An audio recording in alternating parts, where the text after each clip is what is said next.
think is going on from an India standpoint? You know, we always like to say we're not directly impacted, but you know, the state of Greece and Portugal has the capacity to spook any markets anytime and just give them a free fall. I think Europe is going to face the big dilemma about the whole future of the euro, and the answer to that, my view is, will have to be taken in the next 12 to 18 months or even earlier. So how are you going to have a concept of a single currency and independent nation states? Right. So there's obviously a rethinking happening on how can some nation states make an exit because they're not able to keep up with the Eurozone economy. Yeah, some of the European states, how do they either exit or effective control by another stronger financial state? Right, true. But do you think that, let's say if there was another bailout in for Portugal, I mean Greece has already had its second piece, do you think that would really dent sentiment even of foreign institutional investors, because this is not something they had actually factored in? I think what is happening is, thanks to all this confusion, the interest rates globally are kept low and are likely to be low for a while. So money is like water, it has to find safe havens, and right now the safe havens seem to be global commodities and emerging markets. Right. Though, you know, the global commodity story also takes me to China, because that's really a very important player out there. China has constantly been raising rates, including the very recent one. What kind of signals is that sending out to its other fellow emerging markets? I think China is clear, it is going to slow down its economy, and we are beginning to see that, and that is why the bet on commodity cycle softening comes from. Right. So if China wants to control inflation and wants to slow down its economy to say about 8-9%, and the global, that could be plus for India. But if China continues to pound away, that will keep the commodities high, and that's not good for India. So you do expect them to continue rate hikes anyway? I expect them to work towards a soft landing of their economy so that they control inflation on the one hand and don't dramatically drop growth. So in that respect, India is also not too different, because we have sort of tried to control inflation quite rapidly, at least in the last few quarters. I can't say in a consistent way. Do you think that, you know, macroeconomically we're quite not comfortable today? I think there are two aspects of the macroeconomic situation. One is the surprisingly positive the current account and trade account which we saw for the last quarter. Right. And that is a good sign, which means exports are moving. The question in my mind is, how sustainable is this change in current account picture for the positive, or is it a one-off? Yeah, because the big question marks on the US recovery, and of course Europe is hardly a market. That is correct. Today. But if you look at the trade and the current account numbers of India for the last quarter, they were very, very encouraging. So on the macro side, is it sustainable or is it one-off? On the other hand, if you look at the commodity cycle, that's still an issue for us. Yes. However, with a little bit of slowing growth, if we can manage a soft landing of around 7.5% GDP growth for the current year, I think it will be a good outcome on the one hand. And on the other hand, if we can keep the fiscal deficit at or around 5%, the finance minister is suggesting that he thinks it can. I think that would also be a good outcome in my mind. Though the budgeted deficit as planned was 4.6, I would be happy at around 5%. You know, it's very interesting that you said this piece about soft landing, about the Indian economy, because every time we look at the state of the numbers, keeping exports and such good news once a while aside, there is always that thing that, you know, we are killing consumption in India. And therefore, how will we keep up this growth, whatever is the comfortable growth rate today, which is clearly below 8%? I think, Shelley, you're going straight into the whole issue of supply side and India's challenges there, which is how do we increase the supply side?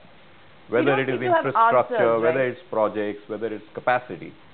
I think we are facing our biggest challenge on the supply side of the economy. The demand side is taking care of itself despite any policy. But Uday, you know, in our various interviews, you do remember now, nearly 2 years ago, you and I were discussing the same supply side issue. We're once again discussing the same. I mean, is there a sense of frustration within you, people at your level, about why is the government not fixing it? We have not seen even an iota of improvement on supply side. I think, Shelley, over the last 12 months in particular, the government has been facing its own challenges, lots of issues which are going about, and I do hope that in July 2011, which is 20 years after Manmohan Singh's famous 1991 financial reform package, that the Prime Minister and his team would do something significant as a symbol and in reality. Right. Of course, that's a big hope, but That's what brings me to the issue that corporate India today is grappling with the idea that you've got a government here who should actually be involved in putting out these projects to roll. Large number of corporations are coming out to say today there's an execution delay. No, because the orders are coming slow from the government standpoint. So how does infrastructure move ahead? Do you think the government is beginning to fail on executing the growth story? I think the government has to put a policy framework in place which helps the supply side of India, which is infrastructure, agriculture, everything around what can improve the supply dynamics of India. And we also face a lot of philosophic challenges like environment. And I think it was the Prime Minister who said that poverty is the biggest polluter. Sure. Therefore, we need to fix poverty because that will lead to less pollution than having artificial controls. Right. How dented is market sentiment about the state of corruption? Because it's now a 14-month story. It's no longer a 2-month story. We're not new to it. Is the market beginning to get used to it and expecting it to sort of die its own death? I think the market is having mixed emotions. On the one hand, it wants to see the system cleansed. Yeah. On the other hand, it wants the whole process not to go so far that it curbs animal spirits. Sure. So that's the balance which I think even from a policy point of view, which we need to achieve, which ensures that we root out fundamental corruption from our society. At the same time, we do not dampen animal spirits to a point that nobody takes any decisions. Your contemporary Deepak Parekh just in the last 24 hours has been talking in a big way about how we are hurting India's image globally. It's not new. He said this before, and many of you all have said this before. Do you think, though, now we are at a tipping point with the global image factor on this issue? I think the world would like to see India being decisive on its governance. Action, not words.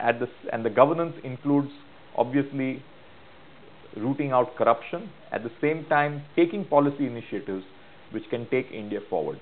So the world is looking at both these, and I would combine that as how India manages its governance issues to medium term.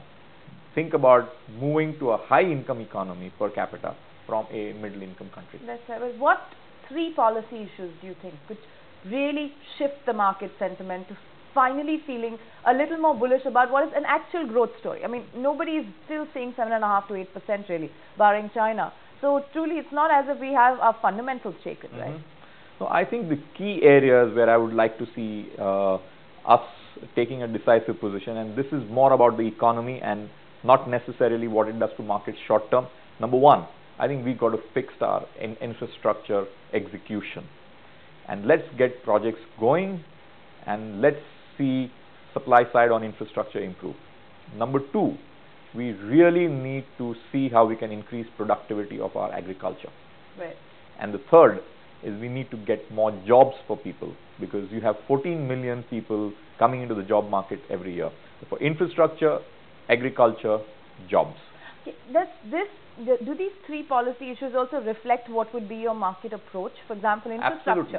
Are you staying off that story? Because it was so interesting till about 2 years ago, and everybody said, if you want to buy India as a stock, it's the infrastructure sector. Nobody says that anymore. The fact of the matter is, in last 2 years, infrastructure sector Yeah. has been one of the underperformers in the Indian capital markets. And it is back to the reason of, number one, execution and delays around execution of projects, and number two, most of the infrastructure companies in India had borrowed floating rate. Right. And as interest rates moved up, asset side was annuity. On the liability side, the cost of funds went out of control. Yeah. So that is one of the main reasons why you saw the pressure on infrastructure. But I hope that at some point of time we will reach a bottom point, and you may have infrastructure as a good contrarian bet to buy in the market, but not yet. Not yet. That was the point. So looking at what is a closely linked sector, but of course very controversial, is real estate. And we know a large number of players have been either in bad news or controversies, and stocks have crashed. Do you think there's a buying opportunity out there in real estate counters? See, Shelley, real estate will go through its ups and downs. We are in one of those cycles of the downs. Right. I do believe that this overall real estate sector down will remain for a while. But for companies in the real estate sector who have good corporate governance and who manage minority shareholders, we will see in the next 3 to 6 months an opportunity to buy. But again, like infrastructure, not yet. Not yet. So times yet not ready. You were earlier talking about a commodity cycle. That brings me to the energy sector in India. I mean, you and I know stock of Reliance, for example, is down to levels that we hadn't seen in a while. And they're sort of beginning to be looked at with great interest, 850 plus odd. Do you think this commodity cycle situation will allow these stocks to flourish here on? I think Reliance, if you look at sum of parts, the valuation on sum of parts is significantly higher than what the current market prices reflect. So if some of the confusion which is right now prevalent in this whole controversy, if that gets cleared, Reliance is fundamentally a good stock. Do you believe that, you know, given their tie-up with BP and given that it's such a significant tie-up the way they announced it and their potential in shale gas, truly these are all not reflected in their true sense right now on the stock price? So it's back to the point, you need some of the clouds to clear. The fundamental story is good. Yeah, because you can't take away the ventures at the moment, no matter how. Let's also get a sense from you on the consumer side of the story. You know, the retail stocks, the interest in some of the consumption-led space, FMCG, pharma. I mean, all of these have been, again, so far playing themselves into the defensive mode, which is very typical. But do you think that this is what will now play out as a more significant or aggressive story on stocks? See, the consumer story in India is always a more positive story because the demand side in India always looks better than the supply side. But you know, it's also the more confusing story because a lot of people get consumption wrong when they play the market. That is correct. What you need to be clear about is that within the consumer space, there are some stocks which are at very high valuations for precisely the reasons we talked. So you've got to get your picks right. And on retail, I think we are all waiting for FDI in retail, and that should be a big engine driver for growth of the retail story in India. But would that convert itself into a buy for the existing counters? It can if they are potentially targets. That is the important point. What would be Uday Kotak's 3 favorite sectors right now? I mean, I have always got to be biased, so clearly banking is clearly the sector I would feel very strongly about, because in many ways playing the banking story is playing the Indian economy story with its ups and downs.